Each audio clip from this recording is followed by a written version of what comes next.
Lei ci ha presentato un drone o dei droni autonomi che sono veramente impressionanti. Fino a che punto si può andare in queste tecnologie? Beh, abbiamo già dei prodotti commerciali che sono in grado di fare certe task che sono abbastanza sofisticate, come per esempio esplorare un ambiente sconosciuto per applicazioni di search and rescue, di ricerca e soccorso, come pure avere dei droni che possono spruzzare dei pesticidi in agricoltura. Cosa possiamo predire che sarà lo sviluppo dei droni tra 10 anni? Allora, quello che penso io è che avremo dei droni che saranno molto piccoli, e quando dico piccoli, più piccoli del palmo di una mano, che saranno in grado di comunicare tra loro utilizzando una tecnologia simile al Wi-Fi e quindi di prendere decisioni anche di gruppo, e potranno essere utilizzate per esempio in sciami, per esempio, come uno sciame di droni che potrà per esempio esplorare un ambiente in cerca di superstiti dopo un terremoto, per esempio. Come pure utilizzarlo per cercare dei dispersi in un bosco, per esempio, in maniera molto più efficiente dell'uomo. Sarà sufficiente fare una cosa simile a quella che si fa attualmente con i cani. Si dà un indumento, il cane sniffa l'indumento e cerca poi di seguire l'odore.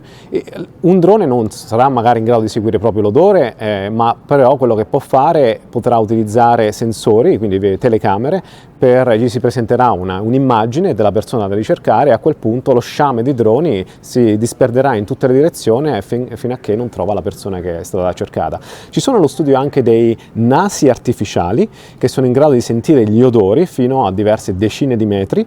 C'è il potenziale che arrivino a superare l'uomo e addirittura l'animale. Quanto ci rimpiazzeranno questi robot, queste intelligenze artificiali?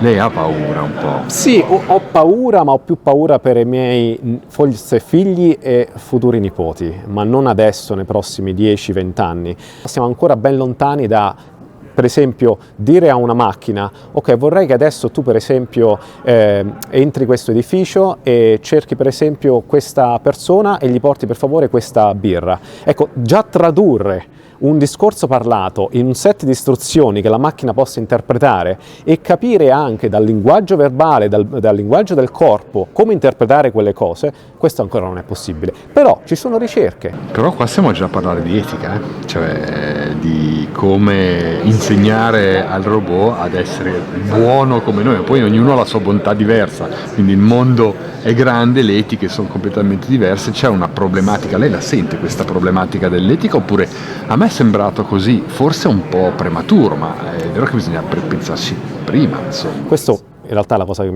mi spaventa di più, il fatto che molti ricercatori pensano all'inizio: vabbè, ma qui siamo ben lontani dal futuro, e poi magari tra 5-10 anni, che è dietro l'angolo, praticamente ci rendiamo conto che già siamo là. Possiamo parlare in un futuro di un'etica del robot, però qua quella che conta di più è l'etica nostra, che sono le cose che trasmettiamo al robot, giusto? Esattamente. E questo purtroppo non si può programmare. Questo dipende da noi, quindi dipendono da decisioni prese dall'alto, da regolamentazioni ovviamente governative.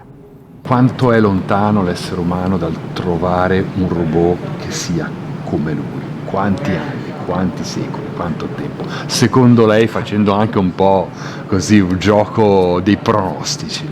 Io penso che realisticamente parlando si parla di almeno 200 anni. E perché cosa significa fare un robot come noi, un robot che pensa come noi, che si muove come noi, che è articolato come noi, che prende decisioni come noi?